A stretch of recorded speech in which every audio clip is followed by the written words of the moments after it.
and having my husband and my children with me and going on that journey with me and seeing us be able to accomplish and do that together.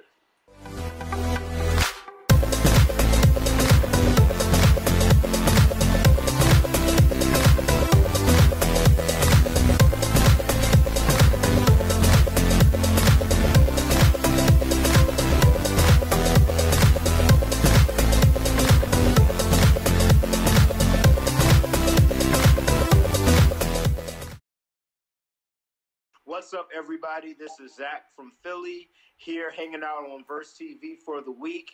We have celebrating our 50th anniversary episode.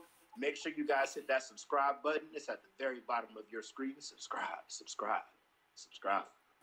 Ask not where I live or what I like to eat or how I comb my hair, but ask me, what am I living for in detail? Ask me what I think is keeping me from living fully for the thing I want to live for. That's a quote from Thomas Merton. The actual question is, what is your goal in life and what is slowing you from achieving your goal?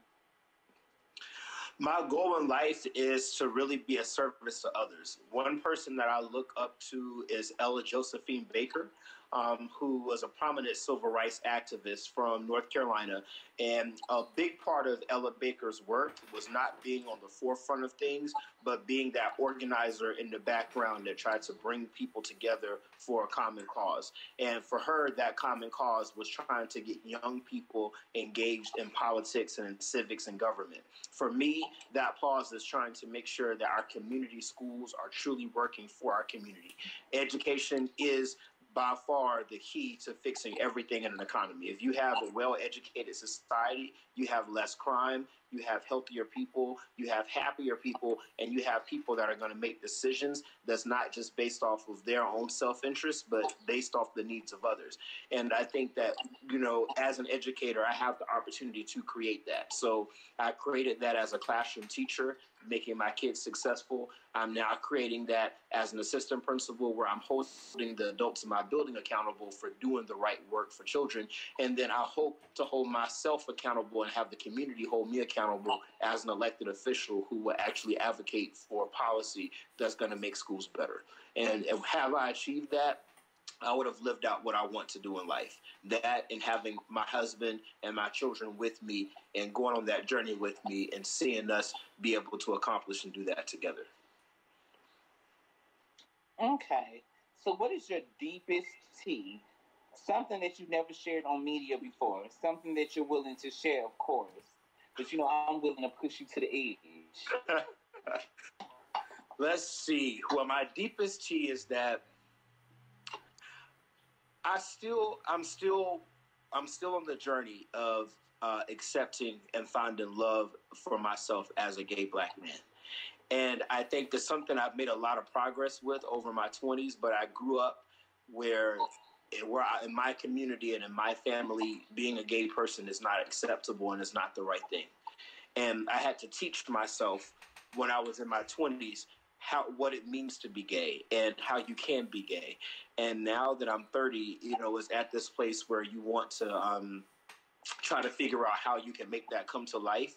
But I think I'm okay letting people know that that's a journey that I'm on, because I've grown a lot and I've overcame a lot, and I'm proud of where I am. And it's coming on shows like this and talking to you guys that helps me to, get better on that same journey. Okay, so what are some of the stumbling blocks that you've had in your path up, and how did you overcome? Well, a lot of the stumbling blocks was just changes growing up as a kid. Like my father was stabbed and killed. My parents both went to jail. It just, you're in a community of poverty, and there's poverty all around you. So it's not a lot of hope and not a lot of opportunity. And for me, I put myself in every time I had the chance to say, I want to try something different, I want to go somewhere different, I want to be a part of something different and unique, I signed up, I was involved, I was a part of that, because my dad wanted me to know, and my parents wanted me to know that, like, there's more to this world besides your community. And, I can say throughout my adult life, I've learned to find those things. while still being a good boy. Like I, didn't really fuck until my late 20s. I was pretty good. So I feel like I did well coming through these things, and now I can see what else is out there for me.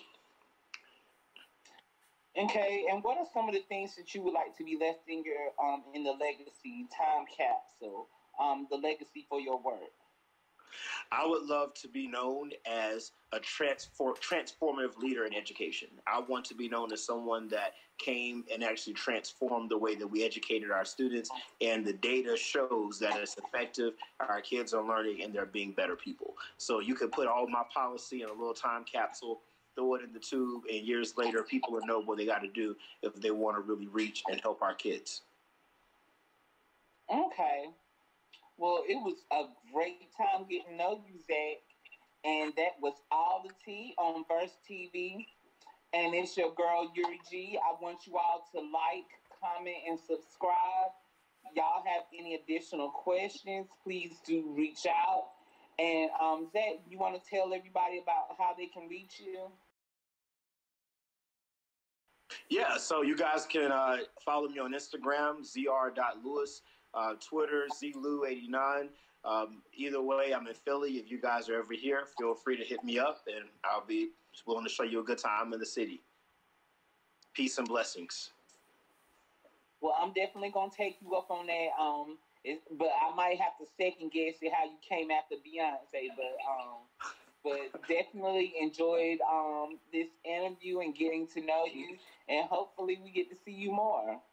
Yeah, you will. And like I said earlier, Beyonce, she's doing good things. She's not the queen. They say queen. That's somebody else. Okay. Queen B is somebody else. It wasn't not Beyonce.